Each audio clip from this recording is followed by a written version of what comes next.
আসসালামু আলাইকুম, আমার চ্যানেল কুকিং বেইমিতে আপনাদের সবাইকে স্বাগতম।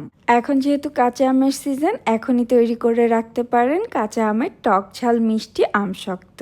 মাত্র একদিনের রোদেই কিন্তু আপনারা এই আমসত্ত্বগুলো তৈরি করে নিতে পারবেন। এটা তৈরি করে নেওয়া খুবই সহজ, তবে এভাবে একবার তৈরি করে সারা বছর জুড়ে সংরক্ষণ করে রাখতে পারবেন।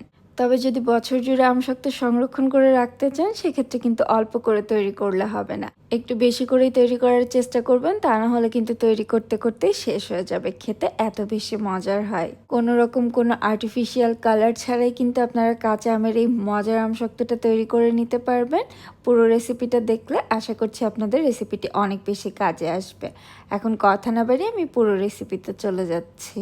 প্রথমে এখানে আমি 1 কেজি কাঁচা আম খুব ভালোভাবে ধুয়ে পরিষ্কার করে নিয়েছি। এখন আমগুলোকে ছিলে নিচ্ছি। আমি এখানে 1 কেজি আমের আমসত্ত্ব তৈরি করছি, তবে আপনারা চাইলেই কিন্তু এখানে আমের পরিমাণ কমিয়ে বা বাড়িয়ে ইউজ করতে পারবেন। সবগুলো আম আমি ছিলে পরিষ্কার করে নিয়েছি। এখন এই আমগুলোকে ছোট ছোট পিস করে কেটে নিব। আপনারা চাইলে কিন্তু একটু বড় করেও কেটে নিতে পারেন, তবে এভাবে ছোট ছোট করে কেটে নিলে আমগুলো খুব দ্রুত সেদ্ধ হয়ে যায়।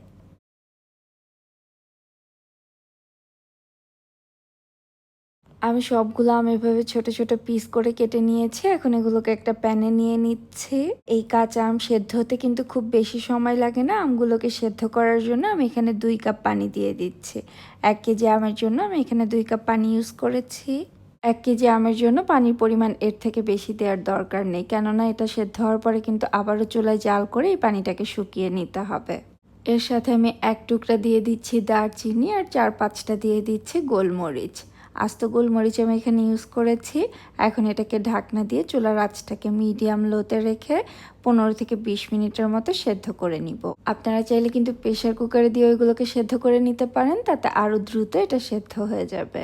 এই তো 17-18 মিনিটের মতো আমি আমগুলোকে সেদ্ধ করে নিয়েছি। দেখে নিশ্চয়ই বুঝতে পারছেন এগুলো কিন্তু একদম সেদ্ধ হয়ে গিয়েছে। আমগুলো কীভাবে সেদ্ধ করে নেওয়ার পর এখন এগুলোকে একটা ছাঁকনির সাহায্যে ছেঁকে নিতে হবে, যেন আমের কোনো বড় অংশ বা বীজের কোনো অংশ চলে না যায়। আপনারা চাইলে এখন এগুলোকে পুরোপুরি ঠান্ডা করে তারপরেও ছেঁকে নিতে পারেন। আমি এখনই গরম অবস্থাতে এটাকে ছেঁকে নিচ্ছি। যেহেতু আমগুলোকে খুব ভালোভাবে সেদ্ধ করে নিয়েছে, খুব ইজিলি কিন্তু আমের পাল্পটা বের হয়ে আসবে। এই তো আমগুলোকে আমি ছেঁকে নিয়েছি। দেখে নিশ্চয়ই বুঝতে পারছেন উপরে আটির যে অংশটা সেটা বের হয়ে গিয়েছে।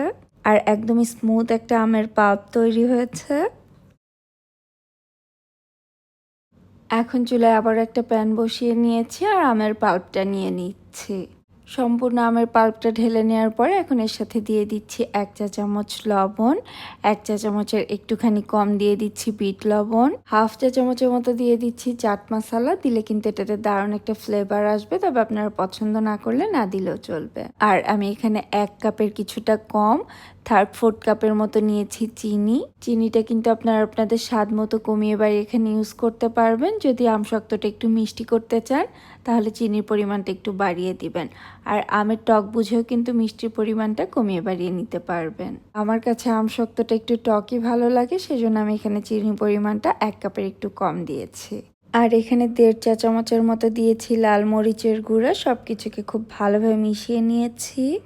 এখন চুলার আঁচটাকে মিডিয়ামে রেখে এটাকে অনবরত নেড়ে নেড়ে জাল করে নিব যতক্ষণ না এটা বেশ কিছুটা ঘন হয়ে আসে। আমি প্রথমেই বলেছিলাম আমগুলো সেদ্ধ করার সময় পানির পরিমাণটা একটু কম দিতে হবে, কেননা এটাকে জাল করে পানিটা শুকিয়ে নিতে হবে। আর চিনি ইউজ করার কারণে কিন্তু চিনি থেকেও বেশ অনেকটা পানি ছেড়েছে। এ পর্যায়ে এটাকে একটু সাবধানে নাড়তে হবে, কেননা এটা বেশ অনেকটাই ফুটতে থাকে। একটু সাবধানে এটাকে মোটামুটি অনবরত নেড়ে নেড়ে জাল করে নিচ্ছি। এটার সম্পূর্ণ পানিটাকে শুকিয়ে নিতে হবে। প্রথম দিকে যখন এটা ফুটতে থাকে বাবলগুলো একটু ছোট ছোট থাকে, তবে বেশ ছিটে ছিটে গায়ে লাগে। আর যখন এটার পানিটা মোটামুটি শুকিয়ে আসবে তখন এটার বাবলগুলো কিন্তু বেশ বড় বড় হবে, তবে গায়ে ছিটে লাগবে না। তখন বুঝতে হবে এই মিশ্রণটা তৈরি হয়ে গিয়েছে। আমি একটু দেখিয়ে দিচ্ছি, দেখে নিশ্চয়ই বুঝতে পারছেন বাবলগুলো কিন্তু বেশ বড় বড়। এখন এই মিশ্রণটাকে আমি চুলা থেকে নামিয়ে নিচ্ছি। এটাকে একটি স্টিলের প্লেটের উপরে ছাড়িয়ে নিব। আমি স্টিলের প্লেটে খুব সামান্য একটু তেল ব্রাশ করে নিয়েছি। আর আমি এখানে যে পরিমাণ আমসত্ত্বর মিশ্রণ তৈরি করেছি সেটা আমি এরকম 2টা স্টিলের প্লেটে ছাড়িয়ে নিতে পারবো। তবে আপনারা যদি একটু মোটা করে তৈরি করতে চান সেক্ষেত্রে কিন্তু একটা প্লেটেই হবে। আর যদি একটু পাতলা করে তৈরি করেন তাহলে 2টা প্লেটে ছাড়িয়ে নিতে পারবেন। একটু পাতলা করে তৈরি করলে খুব দ্রুত এটা শুকিয়ে যায়, তবে মোটা করে তৈরি করলে একটু শুকাতে সময় লাগে। আমের মিশ্রণটা কিভাবে প্লেটে ছাড়িয়ে নেওয়ার পর এটাকে একদিনের রোদে দিতে পারলে তো কথাই নেই, একদিনে আপনার আম শক্ত তৈরি হয়ে যাবে। আর যদি রোদ্র নাও পায় তাহলেও কোনো সমস্যা নেই, চুলার পাশে রেখে দিতে পারেন, চুলার গরমেও কিন্তু আম শক্তটা তৈরি হয়ে যাবে। বা চাইলে ফ্যানের নিচেও রেখে দিতে পারেন, তাতেও আম শক্তটা শুকিয়ে আসবে। আমি এটাকে একদিনের রোদ্রে দিয়েছিলাম আর একদিন ফ্যানের নিচে রেখেছিলাম, তাতেই কিন্তু আমার আম শক্তটা তৈরি হয়ে গিয়েছে। দেখে নিশ্চয়ই বুঝতে পারছেন কত ইজিলি এটা প্লেট ছেড়ে উঠে এসেছে। এখন কিন্তু এটা আপনাদের পছন্দ মতো সাইজে ছোট বড় করে কেটে নিতে পারেন। এই আম শক্তটা দেখতে যেমন লোভনীয় হয়েছে, খেতেও কিন্তু দারুণ। কাঁচা আম ফুরিয়ে যাওয়ার আগে আজই মজার এই আম শক্তটা তৈরি করে রাখুন। আমার বাসায় কিন্তু এই 1 কেজি আমের আম শক্ত 2 দিনেই শেষ হয়ে গিয়েছে। আর আপনারাও যদি এভাবে আম শক্তটা তৈরি করেন, আমাকে কিন্তু কমেন্ট সেকশনে জানাতে ভুলবেন না যে আপনাদের আম শক্তটা কয়দিনে শেষ হয়েছে। আর আমি কিছু আম শক্ত এভাবে ছোট ছোট পিস করে কেটে নিয়েছি, ম্যাঙ্গো বাইটের মতো করে। আশা করছি রেসিপিটি আপনাদের ভালো লেগেছে। ভালো লেগে থাকলে একটি লাইক, কমেন্ট এবং শেয়ার করতে ভুলবেন না।